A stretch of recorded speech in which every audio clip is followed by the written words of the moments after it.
The second richest person on Earth is not close. Not a few billion behind, not close. Not almost there, not close. We're talking about a gap so large that the number 2 richest human being on the planet would need to triple his entire net worth just to catch up. Right now, Elon Musk is worth somewhere between $835 billion and $1.1 trillion. The person behind him, Larry Page of Google, sits around 284 to 309 billion. That gap between first and second place is larger than the entire fortune of almost anyone else on the list. This isn't a wealth gap. It's a different category of existence entirely. And the strange part? It's not because Musk works twice as hard. It's not because he's twice as smart. It's because of how the game is scored and who gets to change the rules while playing. To understand why this gap exists, you first have to understand that net worth is not money. This sounds obvious. It isn't. When a headline says Elon Musk lost $50 billion in a single day, he didn't lose $50 billion. He doesn't have $50 billion sitting anywhere. What changed is the price of his stock, numbers on a screen representing ownership stakes in companies, and those numbers move down. The entire wealth ranking system we obsess over is built on paper valuations. Estimates. What the market says a thing is worth today, this hour, this minute. And that distinction matters enormously because it explains not just how Musk got so far ahead, but why the gap compounds in ways that normal wealth simply doesn't. Here's the mechanism, step by step. When you build a company and take it public, you don't cash out. You keep your shares. Those shares represent a percentage of the company's total value. If the company is valued at $100 billion and you own 20% of it, your net worth just went up by $20 billion without you selling a single thing. Now imagine you own stakes in not one but multiple companies simultaneously. Tesla, SpaceX, X, formerly Twitter, the boring company, XAI, each one carrying a valuation, each one adding to the total. That's the first part of the gap. Musk doesn't just own one company, he owns large chunks of several and their valuations stack. But here's where it gets interesting.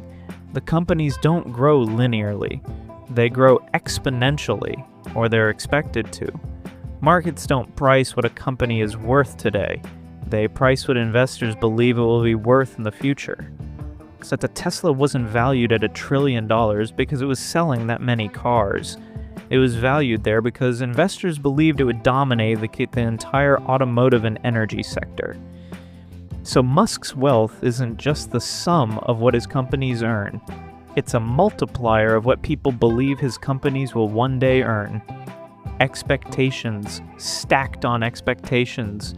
No salary on Earth compounds like that. Let's put some numbers to this. Larry Page and Sergey Brin, the two men who built Google from a Stanford dorm room into one of the most powerful companies in history, are worth roughly $284 and $262 billion respectively. Together they built the search engine that most of the world uses every single day. Combined, they still don't reach Musk's lower estimate. That gap between the founders of Google and a single person is itself larger than almost any fortune in history. And it's just the gap, not the total. When Tesla's stock rose roughly 700% in a single year, which it did in 2020, Musk's net worth increased by hundreds of billions of dollars in 12 months. That's more than most countries' entire annual government revenue in 1 year, from one stock moving. Here's the absurdity hiding in plain sight. Musk's wealth grew faster in 2020 than any human has ever earned money in history, and he didn't earn any of it. He didn't invoice anyone, nobody paid him. The market simply repriced what it believed his stake was worth, and the number moved. That's an uncomfortable mechanism. At a certain scale, you stop earning wealth. You become a vessel through which market sentiment flows, and the vessel gets bigger every time sentiment is positive. The reason the gap between him and everyone else is so extreme comes down to three specific things Musk has that almost no one else does simultaneously: scale, narrative, and control. Scale is obvious, the sheer combined valuation of his companies is extraordinary, but narrative is underrated. Markets don't just price earnings, they price stories. Tesla is not valued like an automaker. It's valued like a technology company, an energy company, an AI company, and a self-driving software company simultaneously. That multiple of the price investors pay per dollar of earnings is dramatically higher than traditional industries. Musk is, whatever you think of him, one of the most effective narrators of his own company's futures that the corporate world has ever produced. SpaceX is not just a rocket company, it's a company going to Mars. xAI is not just another AI startup, it's positioned as the only one with enough data and compute to challenge the entire industry. Markets reward that story lavishly. But here's the reality check. A significant portion of that $835 billion to $1.1 trillion figure includes SpaceX and xAI, both private companies that have never been publicly traded. Their valuations are based on private funding rounds, where a small group of investors bought in at a price they agreed upon. That price becomes the headline number. But there's no liquid market testing it daily. It could be right. It could be wildly optimistic. Nobody fully knows. This is the part that the wealth rankings don't advertise. The number is real enough to borrow against, real enough to dominate headlines, real enough to feel true. But it's not the same as $1 trillion in a bank account. It's more like $1 trillion in a very confident opinion. Now zoom out, because this isn't really just a story about one man. It's a story about what the modern economic system has quietly decided to reward. For most of human history, wealth accumulated slowly. You built something, sold it, saved the proceeds, reinvested. The compounding was real but gradual. There were natural limits. You could only sell so many goods, serve so many customers.